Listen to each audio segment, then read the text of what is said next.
ओम शांति 26 जुलाई 2025 की साकार मुरली। सुनेंगे ईश्वरीय महावाक्यों को विस्तार से। मीठे बच्चे, यह संगम युग विकर्म विनाश करने का युग है। इस युग में कोई भी विकर्म तुम्हें नहीं करना है, पावन जरूर बनना है। प्रश्न: अतीन्द्रिय सुख का अनुभव किन बच्चों को हो सकता है? अतीन्द्रिय सुख का अनुभव किन बच्चों को हो सकता है? उत्तर: जो अविनाशी ज्ञान रत्नों से भरपूर है, उन्हें ही अतीन्द्रिय सुख का अनुभव हो सकता है। जो जितना ज्ञान को जीवन में धारण करते हैं, उतना साहूकार बनते हैं। अगर ज्ञान रतन धारण नहीं तो गरीब है। बाप तुम्हें पास्ट, प्रेजेंट, फ्यूचर का ज्ञान देकर त्रिकालदर्शी बना रहे हैं। गीत ओम नमः शिवाय। ओम नमः शिवाय। आज की मुरली विस्तार से सुनेंगे। Om Shanti. Past so present चल रहा है, फिर यहाँ जो प्रेजेंट है वह पास्ट हो जाएगा। यह गायन करते पास्ट का। अभी तुम पुरुषोत्तम संगम युग पर हो। पुरुषोत्तम अक्षर जरूर डालना चाहिए।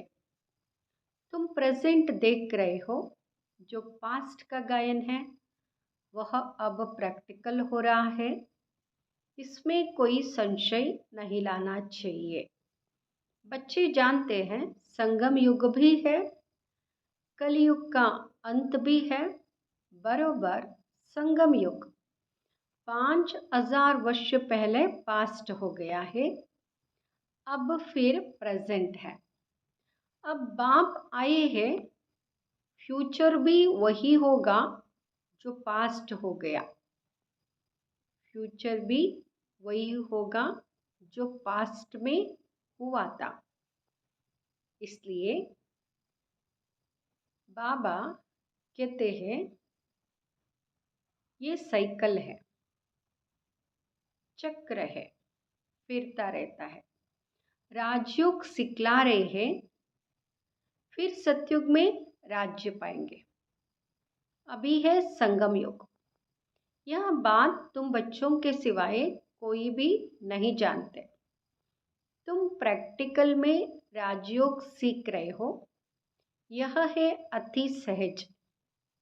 जो भी छोटे अथवा बड़े बच्चे हैं, सबको एक मुख्य बात जरूर समझानी है कि बाप को याद करो तो विकर्म विनाश होंगे। जबकि विकर्म विनाश होने का समय है, तो ऐसा कौन होगा जो फिर विकर्म करेगा? परंतु माया विकर्म करा देती है। समझते हैं चमाट लग गई, हमसे यह कड़ी भूल हो गई। जबकि बाप को बुलाते हैं, हे पतित पावन आओ। अब बाप आया है पावन बनाने, तो पावन बनना चाहिए ना, ईश्वर का बनकर। फिर पतित नहीं बनना चाहिए। सतयुग में सब पवित्र थे। यहाँ भारत ही पावन था। गाते भी है वाइजलेस वर्ड और wishes word.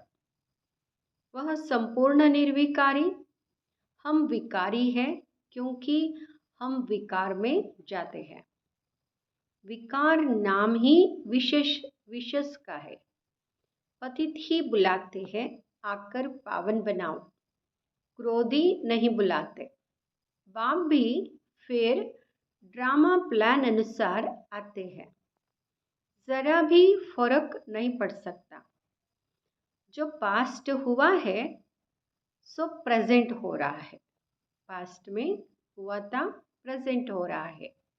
Past, present, future को जानना, उनको ही त्रिकालदर्शी कहा जाता है। यह याद रखना पड़े। यह बड़ी मेहनत की बातें हैं। घड़ी घड़ी भूल जाते हैं। नहीं तो तुम बच्चों को कितना अतीन्द्रिय सुख रहना चाहिए। तुम यहाँ अविनाशी ज्ञान धन से बहुत बहुत साहूकार बन रहे हो। जितनी जिसकी धारणा है वह बहुत साहूकार बन रहे हैं, परंतु नई दुनिया के लिए। तुम जानते हो हम जो कुछ करते हैं सो फॉर फ्यूचर, नई दुनिया के लिए। बाप आए ही है नई दुनिया की स्थापना करने, पुरानी दुनिया का विनाश कराने। नई दुनिया की स्थापना, पुरानी दुनिया के विनाश। बहु कल्प पहले मिसल ही होगा। तुम बच्चे भी देखेंगे नेचुरल कैलामिटीज भी होनी है। अर्थक्वेक हुई और ख़त्म। भारत में कितनी अर्थक्वेक होगी? हम तो कहते हैं यह तो होना ही है। कल्प पहले भी हुआ है, तब तो कहते हैं सोनी द्वारिका नीचे चली गई है। बच्चों को यह अच्छी रीति बुद्धि में बिठाना चाहिए कि हमने 5000 वर्ष पहले भी यह नॉलेज ली थी। इसमें ज़रा भी फर्क नहीं। बाबा 5000 वर्ष पहले भी हमने आपसे वर्षा लिया था। हमने अनेक बार आपसे वर्षा लिया है। हम कहते हैं बाबा आपसे अनेक बार वर्षा लिया है, क्योंकि 5000 वर्ष पहले भी लिया था। गिनती नहीं हो सकती। कितने बार तुम विश्व के मालिक बनते हो, फिर फकीर बनते हो। इस समय भारत पूरा फकीर है। तुम लिखते भी हो ड्रामा प्लान अनुसार। वह ड्रामा अक्षर नहीं कहते, उनका प्लान ही अपना है। तुम कहते हो ड्रामा के प्लान अनुसार हम फिर से स्थापना कर रहे हैं। 5000 वर्ष पहले मुआफिक। कल्प पहले जो कर्तव्य किया था सो अब भी श्रीमत द्वारा करते हैं। श्रीमत द्वारा ही शक्ति लेते हैं। शिव शक्ति नाम भी है ना? शिव शक्ति नाम भी है। शिव और शक्ति कंबाइंड। तो तुम शिव शक्तियाँ देवियाँ हो, जिनका मंदिर में भी पूजन होता है। तुम ही देवियाँ हो जो फिर विश्व का राज्य पाती हो। जगदम्बा को देखो कितनी पूजा है। अनेक नाम रख दिए हैं। ये तो एक ही। जैसे बाप भी एक ही शिव है, तुम भी विश्व को स्वर्ग बनाते हो, तो तुम्हारी पूजा होती है। अनेक देवियाँ हैं। लक्ष्मी की कितनी पूजा करते हैं। दीपमाला के दिन महालक्ष्मी की पूजा करते हैं। वहाँ हुई हेड। महाराजा महारानी मिलाकर महालक्ष्मी कह देते हैं। उसमें दोनों आ जाते हैं। हम भी महालक्ष्मी की पूजा करते थे। हम भी पहले करते थे। धन वृद्धि को पाया तो समझेंगे महालक्ष्मी की कृपा हुई। बस हर वर्ष पूजा करते हैं। अच्छा, उनसे धन मांगते हैं। देवी से क्या मांगे? तुम संगम युगी देवियाँ स्वर्ग का वरदान देने वाले हो। मनुष्यों को यह पता नहीं है कि देवियों से स्वर्ग की सब कामनाएं पूरी होती है। तुम देवियाँ हो ना? मनुष्यों को ज्ञान दान करती हो, जिससे सब कामनाएं पूर्ण कर देती हो। बीमारी आदि होगी तो देवियों को कहेंगे ठीक करो, रक्षा करो। अनेक प्रकार की देवियां हैं। तुम हो संगम युग की शिव शक्ति देवियां। बाबा कहते संगम युग की शिव शक्ति देवियां तुम ही। फिर बाबा कहते हैं तुम ही स्वर्ग का वरदान देती हो। बाप भी देते हैं, बच्चे भी देते हैं, महालक्ष्मी दिखाते हैं, नारायण को गुप्त कर देते हैं। बाप तुम बच्चों का कितना प्रभाव बढ़ाता है।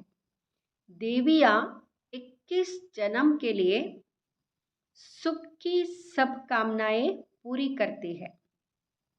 लक्ष्मी से धन मांगते हैं। धन के लिए ही मनुष्य अच्छा धंधा आदि करते हैं। तुमको तो बाप आकर सारे विश्व का मालिक बनाते हैं, अथाह धन देते हैं। श्री लक्ष्मी नारायण विश्व के मालिक थे, अभी कंगाल है। तुम बच्चे जानते हो राजाई की फिर कैसे धीरे धीरे उतरती कला होती है। पुनर्जन्म लेते लेते कला कम होते होते अभी देखो कैसी हालत आकर हुई है। यह भी नई बात नहीं, हर 5000 वर्ष बाद चक्र फिरता रहता है। अभी भारत कितना कंगाल है, रावण राज्य है, कितना ऊंच नंबर 1 था, अभी लास्ट नंबर है। लास्ट में ना आए तो नंबर 1 में कैसे जाए? हिसाब है ना। धीरज से अगर विचार सागर मंथन करे सब बातें आप ही बुद्धि में आ जाएगी। कितनी मीठी मीठी बातें हैं। अभी तो तुम सारे सृष्टि चक्र को जान गए हो। पढ़ाई सिर्फ स्कूल में नहीं पढ़ी जाती। बाबा कहते सारे चक्र को जान गए। टीचर सबका लेसन देते हैं घर में पढ़ने के लिए, जिसको होमवर्क कहते हैं। बाप भी तुमको घर के लिए पढ़ाई देते हैं। दिन में भल धंधा आदि भी करो, शरीर निर्वाह तो करना ही है। अमृत वेले तो सबको फुर्सत रहती है। सवेरे सवेरे 2-3 बजे का टाइम बहुत अच्छा है। उस समय उठकर बाप को प्यार से याद करो। बाकी इन विकारों ने ही तुम्हें आदि मध्य अंत दुखी किया है। रावण को जलाते हैं परंतु इसका भी अर्थ कुछ नहीं जानते। बस सिर्फ परंपरा से रावण को जलाने की रस्म चली आई है। ड्रामा अनुसार यह भी नोंद है। रावण को मारते आए हैं परंतु रावण मरता ही नहीं। अभी तुम बच्चे जानते हो यह रावण को जलाना बंद कब होगा। तुम अभी सच्ची सच्ची सत्यनारायण की कथा सुनते हो। तुम जानते हो कि हमको अभी बाप से वर्षा मिलता है। बाप को ना जानने कारण ही सब निधन के हैं। बाप जो भारत को स्वर्ग बनाते हैं उनको भी नहीं जानते हैं। यह भी ड्रामा में नोंद है। सीढ़ी उतरते तमोप्रधान बने तब तो फिर बाप आए, परंतु अपने को तमोप्रधान समझते थोड़े है। कोई अपने आप को तमोप्रधान नहीं समझते। बाप कहते हैं इस समय सारा झाड़ जर्जरीभूत अवस्था को पाया है। एक भी सतोप्रधान नहीं। सतोप्रधान होते ही है शांतिधाम और सुखधाम में। अभी है तमोप्रधान। बाप ही आकर तुम बच्चों को अज्ञान नींद से जगाते हैं। तुम फिर औरों को जगाते हो। जगते रहते हैं। जैसे मनुष्य मरते हैं तो उनका दीवा जलाते हैं कि रोशनी में आ जाए। अब यहाँ है घोर अंधियारा, आत्माएं वापस अपने घर जा ना सके। भल दिल होती है दुख से छूटे, परंतु एक भी छूट नहीं सकते, क्योंकि चक्र तो फिरता ही रहता है। इस चक्र से नहीं छूट सकते। जिन बच्चों को पुरुषोत्तम संगम युग की स्मृति रहती है, वह ज्ञान रत्नों का दान करने बिना रह नहीं सकते। जैसे मनुष्य पुरुषोत्तम मास में बहुत दान पुण्य करते हैं, ऐसे इस पुरुषोत्तम संगम युग में तुम्हें ज्ञान रत्नों का दान करना है। यह भी समझते हो, स्वयं परमपिता परमात्मा पढ़ा रहे हैं, श्री कृष्ण की बात नहीं। श्री कृष्ण तो है सतयुग का पहला प्रिंस, फिर तो वह पुनर्जन्म लेते आते हैं। बाबा ने पास्ट प्रेजेंट फ्यूचर का भी राज समझाया है। तुम त्रिकालदर्शी बनते हो, और कोई त्रिकालदर्शी बना नहीं सकते सिवाय बाप के। सृष्टि के आदि मध्य अंत का ज्ञान बाप को ही है। उनको ही ज्ञान का सागर कहा जाता है। ऊंच ते ऊंच भगवान ही गाया है, वही रचता है। हेवनली गॉड फादर अक्षर बड़ा क्लियर है, हेवन स्थापन करने वाला। शिव जयंती भी मनाते हैं, परंतु वह कब आए, क्या किया, यह कुछ भी नहीं जानते। जयंती का अर्थ का ही पता नहीं, तो फिर मनाकर क्या करेंगे। यह भी ड्रामा में सब है। इस समय ही तुम बच्चे ड्रामा के आदि मध्य अंत को जानते हो, फिर कब नहीं। फिर जब बाबा आएगा तभी जानेंगे। अभी तुमको स्मृति आई है, यह 84 का चक्र कैसे फिरता है। भक्ति मार्ग में क्या है, उनसे तो कुछ भी मिलता नहीं। कितने भगत लोग भीड़ में धक्का खाने जाते हैं। बाबा ने तुमको उनसे छुड़ा दिया। अब तुम जानते हो, हम श्रीमत पर फिर से भारत को श्रेष्ठ बना रहे हैं। श्रीमत से ही श्रेष्ठ बनते हैं। श्रीमत संगम पर ही मिलती है। तुम यथार्थ रीति से जानते हो हम कौन थे, फिर कैसे यहाँ बने हैं। अब फिर पुरुषार्थ कर रहे हैं।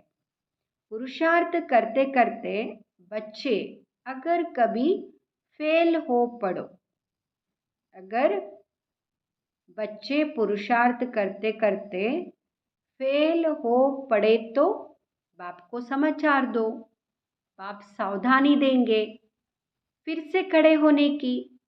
कभी भी फेल्योर हो बैठ नहीं जाना है, फिर से खड़े हो जाओ, दवाई कर लो।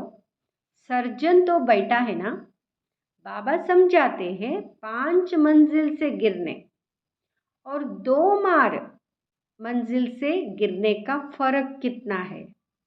काम विकार है 5 मंजिल, इसलिए बाबा ने कहा है काम महाशत्रु है। उसने तुमको पतित बनाया है, अब पावन बनो। पतित पावन बाप ही आकर पावन बनाते हैं।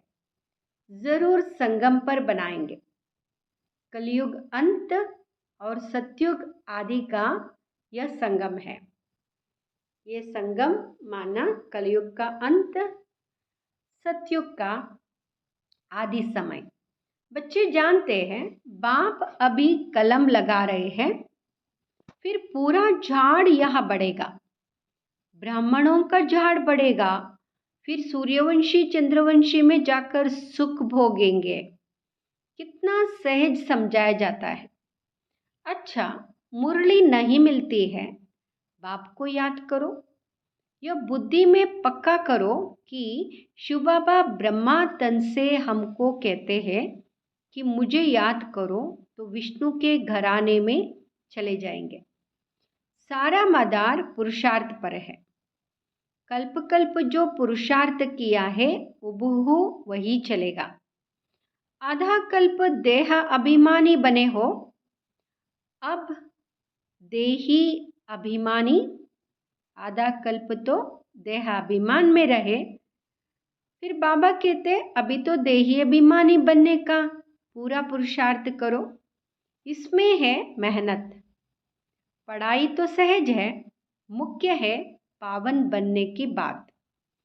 बाप को भूलना यह तो बड़ी भूल है, देह अभिमान में आने से ही भूलते हो। शरीर निर्वाह अर्थ धंधा आदि भल 8 घंटा करो, बाकी 8 घंटा याद में रहने के लिए पुरुषार्थ करना है। वह अवस्था जल्दी नहीं होगी, अंत में जब यह अवस्था होगी तब विनाश होगा। कर्मातीत अवस्था हुई तो फिर यह शरीर ठहर नहीं सकेगा, छूट जाएगा, क्योंकि आत्मा पवित्र बन गई ना। जब नंबरवार कर्मातीत अवस्था हो जाएगी, सब बच्चों का नंबरवार कर्मातीत अवस्था हो जाएगी, तब लड़ाई शुरू होगी, तब तक रिहर्सल होती रहेगी। अच्छा, मीठे मीठे सिकिलदे बच्चों प्रति माता पिता बाप दादा का याद प्यार और गुड मॉर्निंग। रूहानी बाप की रूहानी बच्चों को नमस्ते। हम रूहानी बच्चों की रूहानी माता पिता बाप दादा को याद प्यार गुड मॉर्निंग नमस्ते।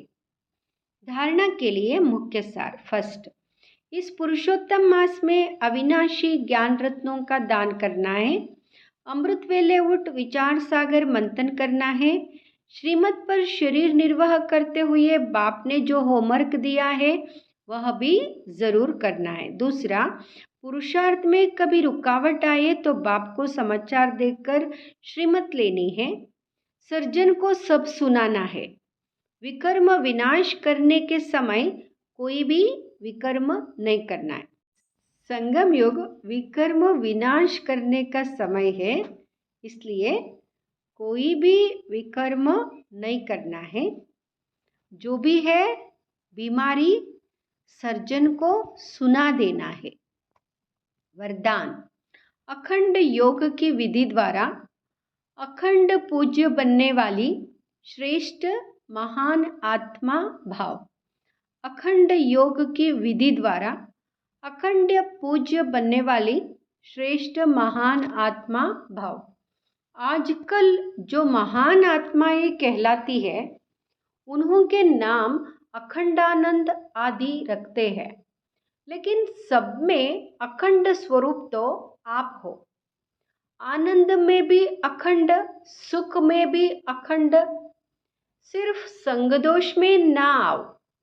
दूसरे के अवगुण को देखते सुनते डोंट केयर करो तो इस विशेषता से अखंड योगी बन जाएंगे। जो अखंड योगी है वही अखंड पूज्य बनते हैं। तो आप ऐसी महान आत्माएं हो जो आधा कल्प स्वयं पूज्य स्वरूप में रहती हो और आधा कल्प आपके जड़ चित्रों का पूजन होता है। स्लोगन, दिव्य बुद्धि ही साइलेंस की शक्ति का आधार है।